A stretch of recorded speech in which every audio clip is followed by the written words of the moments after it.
Okay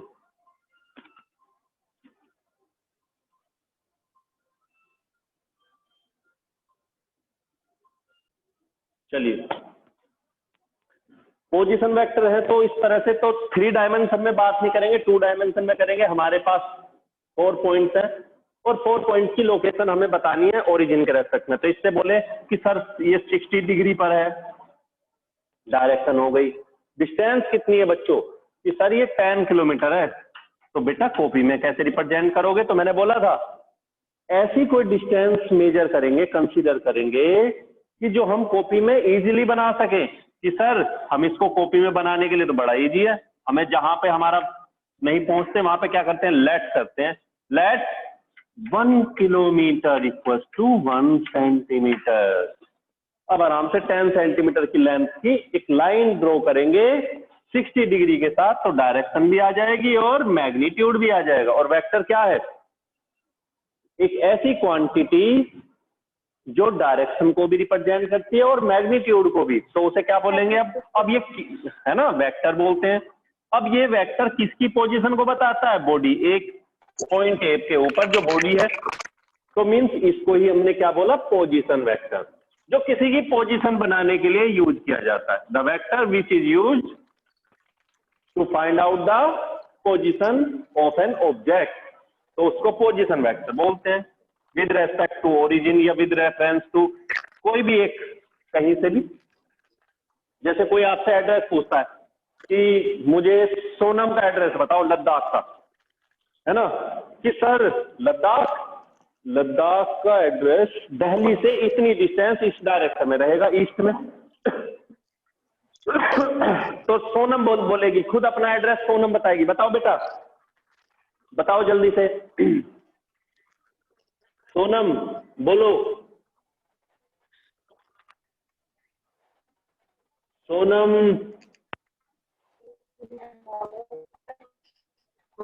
अपना address बताओ। आवाज कुछ कट रही है, शायद सिग्नल प्रॉब्लम। सोनम आवाज आ रही है? सोनम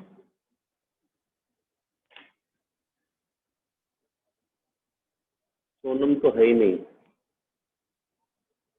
शायद सिग्नल की वजह से। परियल लेट आई है आज। चलो, तो ए बी सी और डी है ना, इस तरह से अलग अलग पॉइंट की लोकेशन को जो वेक्टर रिप्रेजेंट करे, पोजीशन वेक्टर। अब मैं बोलता हूं, तुमने पढ़ा है कॉपी में कि हमारी एक पॉइंट यहाँ पे, दूसरा यहाँ, अगर कोई बॉडी अपनी पोजीशन को चेंज करती है, डिस्प्लेस करती है, तो एक वेक्टर जो उसके डिस्प्लेसमेंट को विद मैग्नीट्यूड रिप्रेजेंट करता है, दैट इज डिस्प्लेसमेंट वेक्टर। ठीक है,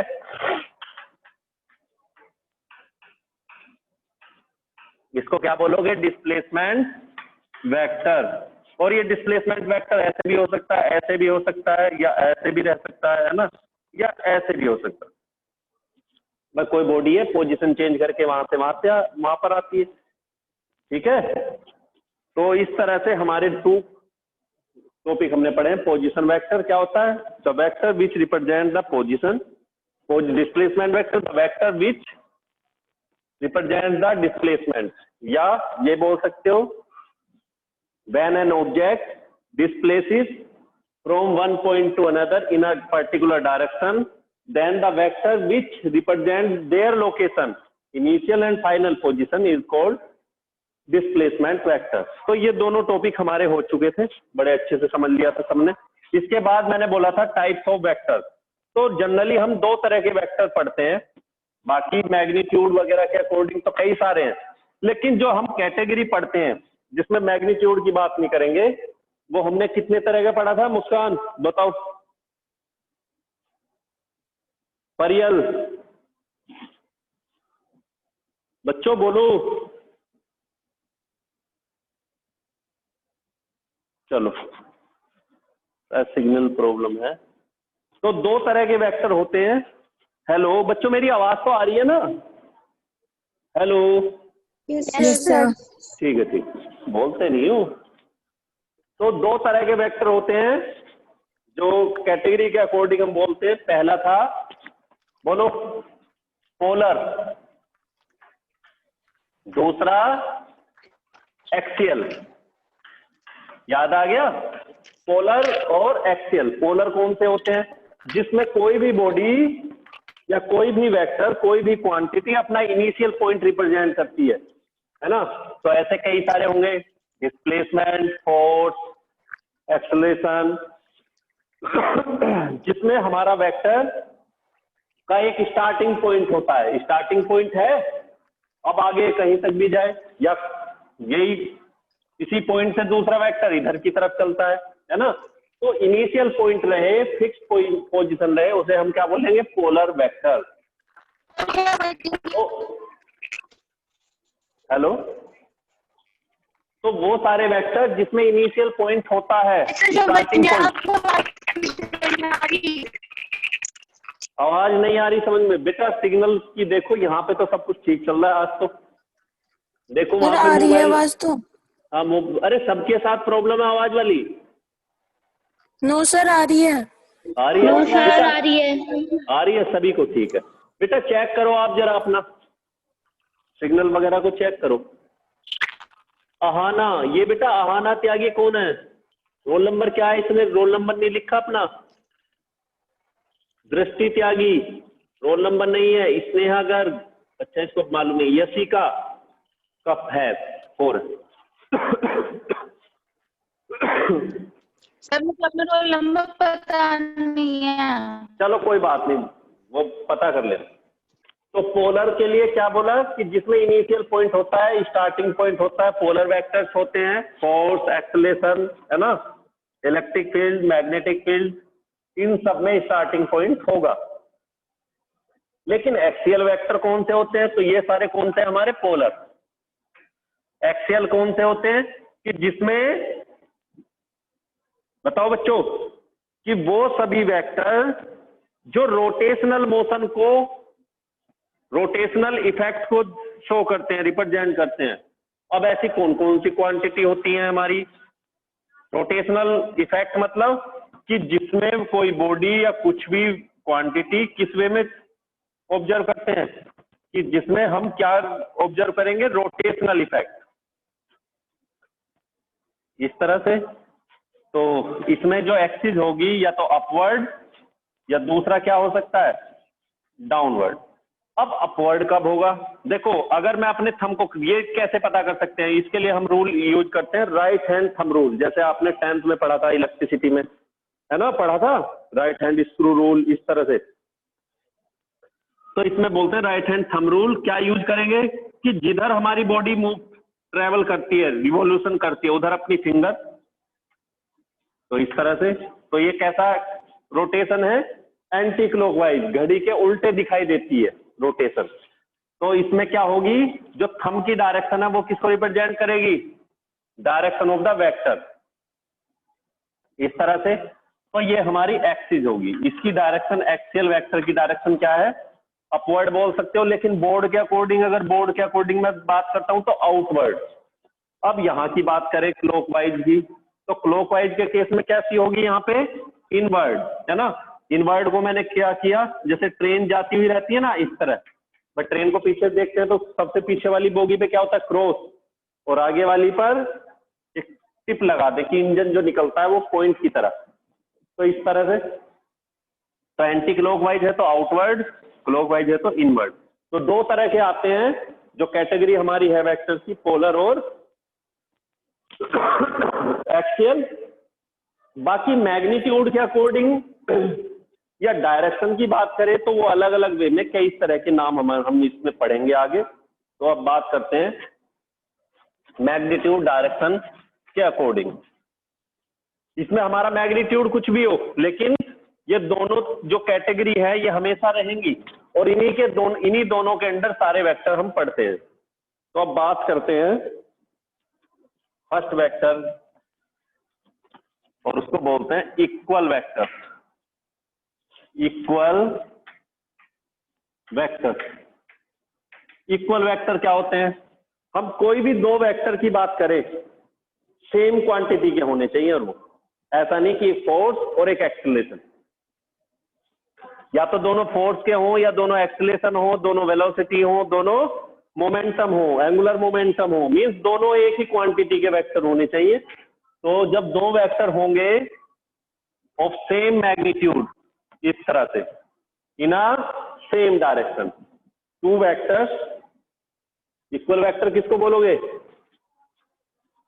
इक्वल वेक्टर्स, टू और मोर वेक्टर्स। तो पढ़ा दिए थे। पढ़ा दिए थे तो अब बोल रहे हो तुम। Two vectors of equal magnitude having same direction. Direction और मैग्नीट्यूड इक्वल होंगे। हाँ जी, डायरेक्शन सेम रहेगी और मैग्नीट्यूड इक्वल रहेंगे, इक्वल वेक्टर्स बोलते हैं। ठीक है, ये वेक्टर ए, ये वेक्टर बी, और वेक्टर को मैंने बोला था कैसे रिप्रेजेंट करते हैं। वी रिप्रेजेंट द वेक्टर किस तरह?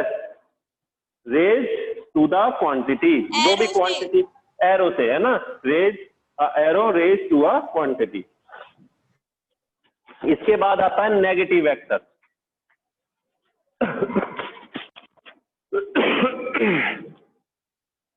नेगेटिव वेक्टर में क्या होगा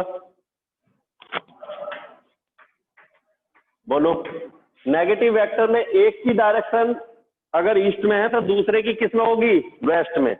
तो इसके लिए क्या बोलोगे? टू और मोर वेक्टर्स, या ये बोले a vector of a given vector, means एक वेक्टर है ए, किसका?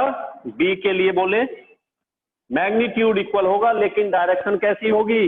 अपोजिट होगी। तो इस तरह के वेक्टर को कैसे वेक्टर बोलते हैं? Negative vector. ठीक है, तो ये हमारा सपोज वेक्टर बी है, तो बी इक्वल्स टू ए कब हो सकता है? बी इक्वल्स टू माइनस ए। जैसे एक्शन रिएक्शन पढ़ा था 9th में, every action has equal and opposite reaction, उस तरह से। तो अगर ए ईस्ट में है, लेफ्ट टू राइट है, तो ये राइट टू लेफ्ट होगा लेकिन इक्वल मैग्नीट्यूड के साथ। ठीक, लिखते इस तरह से। इसके बाद आता है हमारा मॉडुलस ऑफ अ वेक्टर। बड़ी तेजी से पढ़ाऊंगा बच्चों क्योंकि ये चैप्टर हमारा आ रहा है एग्जाम में। Modulus of a vector.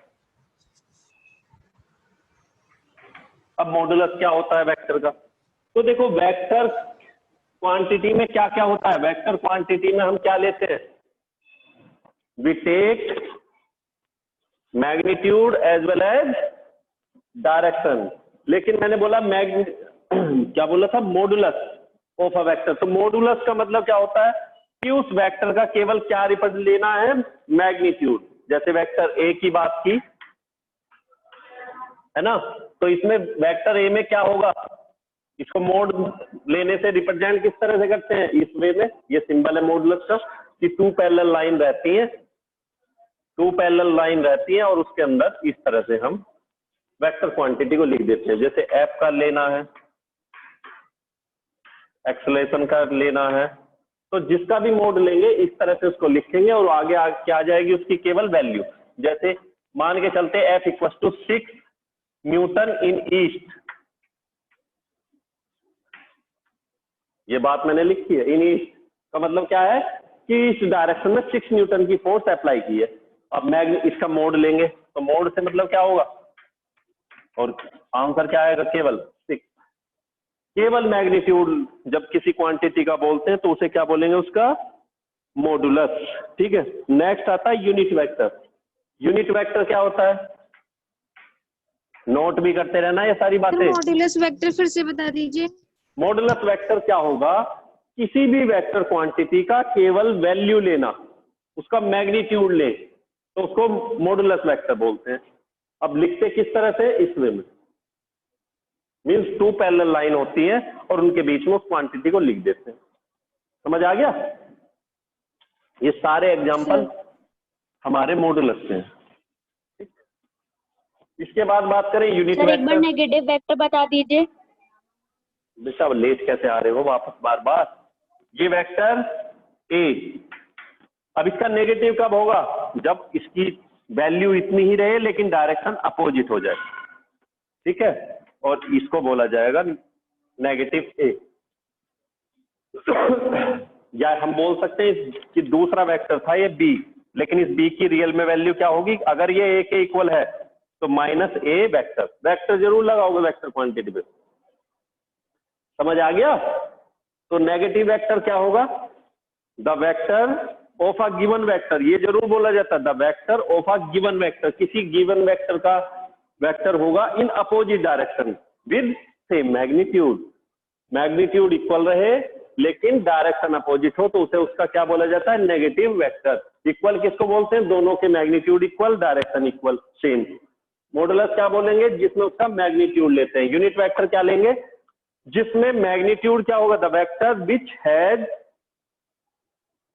Which has unit magnitude but also has the direction. Vector की डायरेक्शन तो होगी लेकिन मैग्नीट्यूड कितना रहेगा, 1। जैसे मैंने यहाँ पे बोला कितना 5F = 6 न्यूटन, तो ये क्या यूनिट वेक्टर, नहीं। अगर मैं बोलता हूं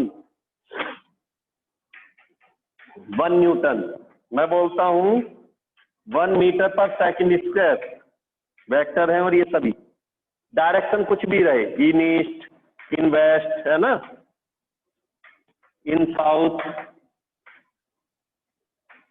इन नॉर्थ ईस्ट, कुछ भी, वेलोसिटी के लिए बोले मीटर पर सेकंड, है ना। मोमेंटम की बात करूं 1 किलोग्राम मीटर पर सेकंड, इस तरह से। तो सबका देखो मैग्नीट्यूड कितना लिया है मैंने, 1। ठीक है बच्चों, तो वेक्टर कौन सा यूनिट वेक्टर होगा, जिसमें उसकी वैल्यू 1 होगी, डायरेक्शन तो होगी, क्योंकि वेक्टर बोल रहा हूं। देखो अगर वेक्टर मैंने नाम लिया तो इसका मतलब उसकी डायरेक्शन है, मैग्नीट्यूड कुछ भी रहे, लेकिन मैंने बोला यूनिट, तो यूनिट का मतलब जिसमें उसकी वैल्यू केवल कितनी रहेगी, 1। सब में 1 है, देखो यहाँ पे। तो ऐसे वेक्टर को क्या बोलेंगे, बोला जाता है यूनिट वेक्टर। ठीक है, जैसे मैं बोलूं कि ब्रह्मा देवी से दिल्ली की डिस्टेंस 50 किलोमीटर इन साउथ है। अरे बात समझ आ रही है, चाहे वो कुछ भी रहे, लेकिन साउथ डायरेक्शन में कितनी डिस्टेंस पर है, 50 किलोमीटर। तो ये यूनिट वेक्टर है, नहीं होगा। क्यों, क्योंकि मैग्नीट्यूड मैंने कितना बोला, 50। लेकिन अगर मैं बोलता हूं कि ब्रह्मा देवी से दूसरे स्कूल की डिस्टेंस कितनी है, 1 किलोमीटर, तो ये कितना होगा, इसको क्या बोलेंगे, अगर मैग्नीट्यूड 1 आ जाता है तो उस वेक्टर को कौन सा वेक्टर बोलेंगे, यूनिट वेक्टर। समझ जाना, ठीक है। इसके बाद हमारा नेक्स्ट वेक्टर की बात करेंगे। अच्छा, इसको लिखते कैसे हैं, फॉर्मूला अगर हमें लिखने के लिए आ जाए, मान के चलते हैं कोई वेक्टर ए है, अब इसको मुझे यूनिट वेक्टर बनाना है। तो यूनिट वेक्टर बनाने के लिए किस तरह से रिप्रेजेंट करेंगे इसको, तो पहले तो ये समझ जाओ यूनिट वेक्टर का सिंबल होता है ये, पहले तो ये समझ जाओ यूनिट वेक्टर को रिप्रेजेंट करते हैं कैप लगा के। ये था एरो, ये बोला जाएगा कैप, है ना, equals to vector A upon modulus, या सिंपल वे में ऐसे बोल सकते हो वेक्टर ए अपॉन ए। भाई इसका मतलब क्या है, इसका मैग्नीट्यूड ही तो, और मैग्नीट्यूड क्या है, ए। अब समझ में आएगा तुम्हें, देखो किस तरह से मैंने बोला एफ फोर्स है और कितना, 6 न्यूटन। इसको यूनिट वेक्टर बताओ बच्चों, इसका यूनिट वेक्टर कितना होगा। तो हम करेंगे sir unit vector F cap equal to vector F upon modulus of F. Hello बच्चों, आवाज तो आ रही है ना। अभी सुनो, क्लास हमारी बंद हो जाएगी थोड़ी देर में, फिर से चालू करनी है आज बंद नहीं करनी। 1 बजे से 1 बजे क्लास है। ओके, तो एफ की वैल्यू कितनी है, 6 न्यूटन। फॉर्मूला क्या होगा, F cap equal to vector F upon modulus of F, या इसको ऐसे भी लिख सकते हो वेक्टर एफ अपॉन खाली एफ। इससे मतलब क्या है कि यहाँ पे ये डायरेक्शन के अकॉर्डिंग है, 6 इन वेस्ट, 6 अपॉन 6। एफ की वैल्यू क्या है, केवल मैग्नीट्यूड कितना है आपका, 6, कितना आ गया, 1 इन वेस्ट, डायरेक्शन रहेगी अभी भी। मीन्स कितनी भी वैल्यू हो आपको उस वैल्यू का बस क्या लिखना है, 1 लिखना है, और 1 के साथ क्या लिखनी है, उस वेक्टर की जो पहले से दी हुई डायरेक्शन रहेगी। तो जैसे इस पॉइंट से इस पॉइंट की डिस्प्लेसमेंट कितनी है, फिर से सुन लो, 50 किलोमीटर। 50 किलोमीटर डिस्प्लेसमेंट है, मैं डिस्प्लेसमेंट बोल रहा हूं, डिस्टेंस नहीं, डिस्टेंस स्केलर, डिस्प्लेसमेंट वेक्टर, और मुझे इसको वेक्टर यूनिट वेक्टर बनाना है, और डिस्प्लेसमेंट को हम रिप्रेजेंट करते हैं डी से। तो D displacement D equal to 50, और किस डायरेक्शन में, लेफ्ट टू राइट। हम जब बनाते हैं डायरेक्शन तो इधर ईस्ट लेते हैं, वेस्ट, नॉर्थ, साउथ, तो ये क्या होगा, इन ईस्ट। ठीक है, तो अब क्या करना है, इसको यूनिट वेक्टर बनाना है, D cap vector D upon खाली डी, वेक्टर डी 50 इन ईस्ट। भाई यही तो लिखोगे, उसकी वैल्यू है इट इज अपॉन 50, डी की वैल्यू है यहाँ पे कितना आ गया, 1 इन ईस्ट। तो ये कैसी क्वांटिटी हो गई, इसको कैसा वेक्टर बोलोगे, यूनिट वेक्टर। ठीक है, इसके बाद नेक्स्ट टॉपिक है हमारा फिक्स्ड वेक्टर। अब इसके अलावा भी कई सारे वेक्टर हैं, जल्दी जल्दी समझेंगे।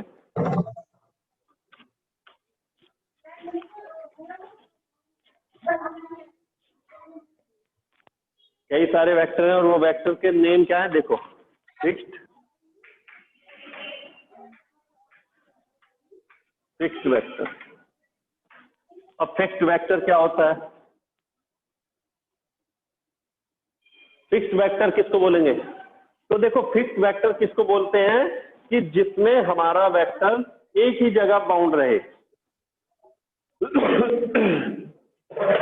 जिसमें वो चलता नहीं है, या ये बोले उसका डिस्प्लेसमेंट कुछ नहीं होगा, एक ही पॉइंट रहेगा, है ना, अपनी जगह।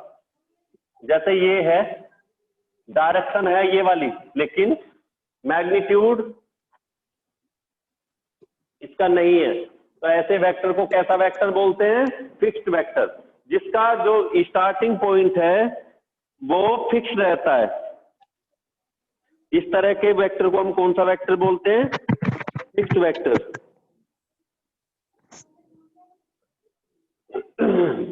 अच्छा, इसके बाद सपोज ये कहीं से भी चलता है,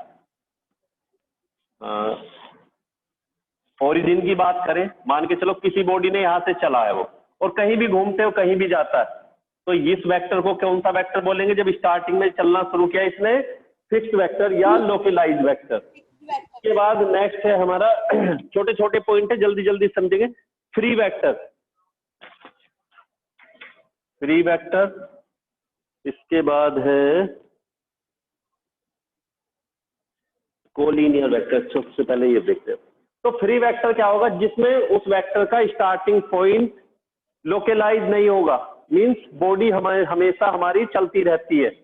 यहाँ पे ये वाला जो स्टार्टिंग है, स्टार्टिंग वाला जो लिया था हमने फिक्स्ड लिया था, लेकिन जब हमारा पॉइंट हम फिक्स ना लेके, कभी तो आप बोलते हो कि यहाँ से डिस्प्लेसमेंट लो या यहाँ से फोर्स लो, कभी आप यहाँ से बोलते हो, कभी आगे, है ना। आपने क्या किया, पहले आप बोल रहे थे कि हमेशा हमें जो मेजरमेंट करना है वो यहाँ से करना था, तो इसको कौन सा वेक्टर बोलेंगे, फिक्स्ड। लेकिन जब आप बोलते हो कि कभी यहाँ, कभी ये, कभी वो, तो अलग अलग बोलते जा रहे हो, उस केस में वो कैसा वेक्टर होगा, फ्री वेक्टर।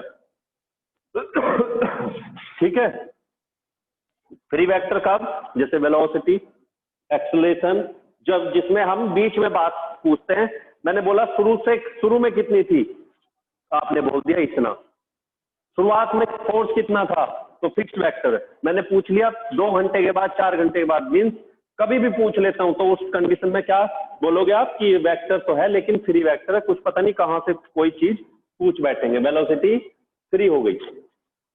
इसके बाद नेक्स्ट टॉपिक है हमारा कोलिनियर वेक्टर। कोलिनियर वेक्टर्स क्या होते हैं,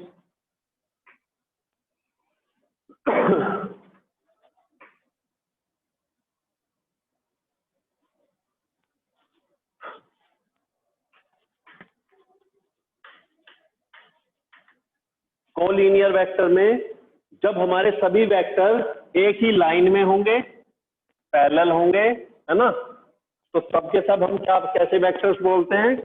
कोलिनियर वेक्टर। कैसे? ये भी वेक्टर है, ये भी वेक्टर है, इस तरह से भी है। जैसे अभी दो वेक्टर की बात की मैंने, ए और बी, है ना, दोनों, ये फॉरवर्ड है, बैकवर्ड है, ये इस तरह से है, ये इस तरह से। तो सभी कैसे वेक्टर हैं? कोलिनियर। मीन्स एक ही लाइन में होंगे, एक ही लाइन के अलोंग चलते हैं। एक लाइन में ना बोल के मैंने बोला, सॉरी, एक ही लाइन के अलोंग होंगे, फॉरवर्ड, बैकवर्ड या पैरेलल। सारे के सारे वेक्टर कैसे होंगे? सब एक दूसरे के पैरेलल हैं, ये समझो। कोई फॉरवर्ड है, कोई बैकवर्ड है, लेकिन मैग्नीट्यूड कुछ भी रहे, सबके सब कैसे बोले जाएंगे? कोलिनियर। सर वॉइस ब्रेक हो रही है आपकी। आवाज कट रही है सबके? अरे सबको सुनाई ऐसा ही दे रहा है।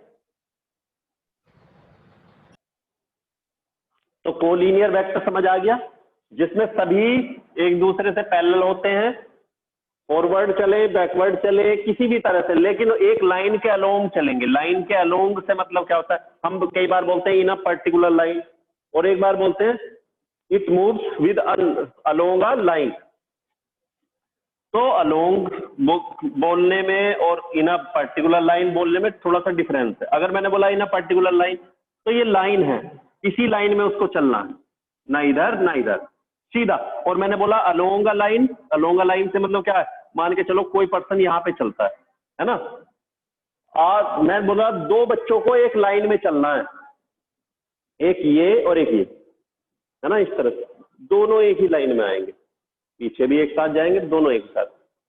लेकिन मैंने बोला आप दोनों को साथ साथ चलना, तो हाथ पकड़ के चलना शुरू कर दिया दोनों, तो कभी ये आगे कभी ये आगे, है ना, इस तरह से ये और ये इसी लाइन के साथ साथ, कभी ये कभी ये। लेकिन दोनों के बीच का गैप फिक्स है, एक ही लाइन के अलोंग चलते हैं। या ये बैठ जाता है, वो आगे जा रहा है, फिर ये बैठ जाता है, ये आगे जा रहा है, लेकिन लाइन के तो साथ साथ है। तो वेक्टर कैसे होंगे? कोलिनियर रहेंगे। जब दोनों की डायरेक्शन एक होगी, उस टाइम इनको क्या बोलेंगे? Like vector. कैसे बोलेंगे? लाइक। और जब दोनों की डायरेक्शन अपोजिट हो जाएंगे, एक फॉरवर्ड दूसरा बैकवर्ड, है ना, एक सपोज ऐसे चलता है फॉरवर्ड, दूसरा भी फॉरवर्ड चलता है, तो